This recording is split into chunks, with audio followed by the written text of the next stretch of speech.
ഉമ്മാന്റെ കുട്ടിക്ക് അവിടെ സുഖല്ലടാ. ഇവിടെ സ്വർഗത്തിൽ എനിക്ക് നല്ല സുഖാണ്. ഉമ്മാന്റെ കുട്ടിക്ക് പൈച്ചനീനൊക്കെ കിട്ടാറുണ്ടോ? എനക്ക് വേണ്ടി ഞാന് അള്ളാഹുവിനോട് പ്രാർത്ഥിക്കാറുണ്ട്. എന്നെ പോലെ കൊറേ ഉമ്മമാരുപ്പമാരുണ്ട് ഇവിടെ. ഓടി കളിക്കണ കുഞ്ഞു മക്കളും ഉണ്ട്.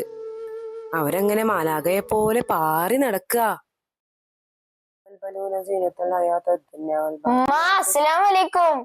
വലൈക്കും അസ്സലാം. ഉമ്മാന്റെ കുട്ടി വന്നോ? എന്നാ ഞാൻ ചായ എടുക്കട്ടെ. ഇന്നത്തെ വിശേഷങ്ങൾ എന്തൊക്കെയാടാ കോളേജിലത്തെ? ഇന്ന് അടിപൊളിയായിരുന്നു. ഇക്കേ, പുതിയൊരു ഫ്രണ്ട് വന്നിട്ടുണ്ട്. ഓന് മുന്നേ വേറെ ഏതോ കോളേജിലായിരുന്നു. ഉമ്മ, പിന്നെ അവിടെ എന്തൊക്കെയാ പ്രശ്നം ഉണ്ടായിട്ട് ഓന് ഞങ്ങളെ കോളേജിൽ ചേർന്നതാണ്.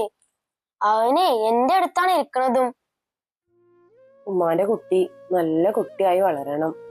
എന്റെ ഉപ്പ 1.5 വയസ്സിൽ നമ്മളെ വേണ്ടാന്ന് പറഞ്ഞ് ഒഴിവാക്കിയതാണ്. അന്നു മുതല് ആരാണ്ടോടെ പാത്രം കഴുകി എച്ചില് കഴുകിയാണ് ഉമ്മാന്റെ കുട്ടിനെ വളർത്തി വലുതാക്കിയത്. ഞാൻ എന്റെ ഉമ്മാനെ മരണം വരെ പൊന്നു പോലെ നോക്കും.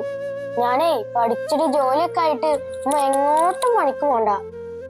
ഓ, എനിക്കെന്താ മോനെ തല ചുറ്റണ പോലെടാ. ഇന്ന് ഉമ്മ റെസ്റ്റ് എടുക്കേ.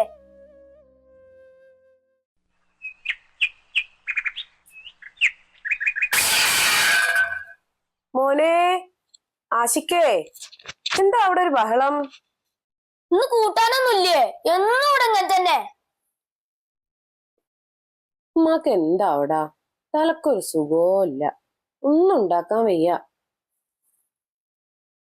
ഇക്ക് കുറച്ച് പൈസ വേണം. ഇക്ക് കുറച്ച് ആവശ്യങ്ങളുണ്ട്. എന്റെ അടുത്തിപ്പോ ഒന്നുമില്ല. എനിക്ക് തല വേദനിക്കുന്നോണ്ട് പഴയ പോലെ പണിക്ക് പോകാനൊന്നും വയ്യ.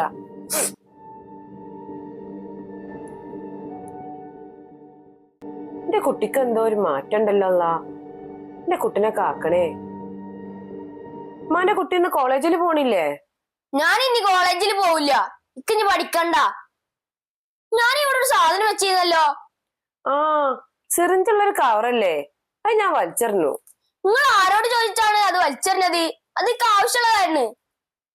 താത്ത, ഞാനൊരു കാര്യം പറഞ്ഞ നിങ്ങള് വിഷമിക്കരുത്. നിങ്ങളെ മോന് ഇന്നലെ രാത്രി ആ പാടത്തിരുന്ന് ലഹരി ഉപയോഗിക്കുന്നത് ആരൊക്കോ കണ്ടു പറയുന്നത് കേട്ടു.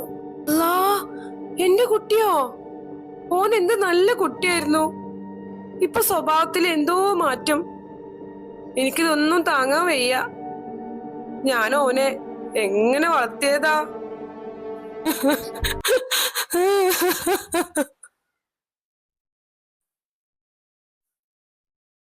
താത്ത, ആ മടാക്കച്ചൊന്നും തരുമോ? തേങ്ങ വെട്ടാനാ. എവിടേക്കിപ്പോ ഓൻ പോയത്? ഗേറ്റ് ആണെങ്കിൽ അടച്ചിട്ടില്ലല്ലോ.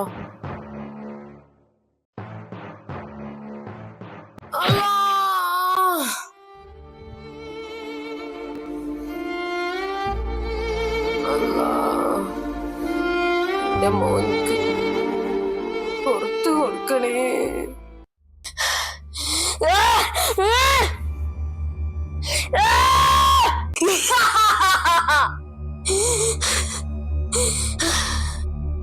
എനിക്ക് ജന്മം നൽകിയതിനുള്ള ശിക്ഷയാണിത്.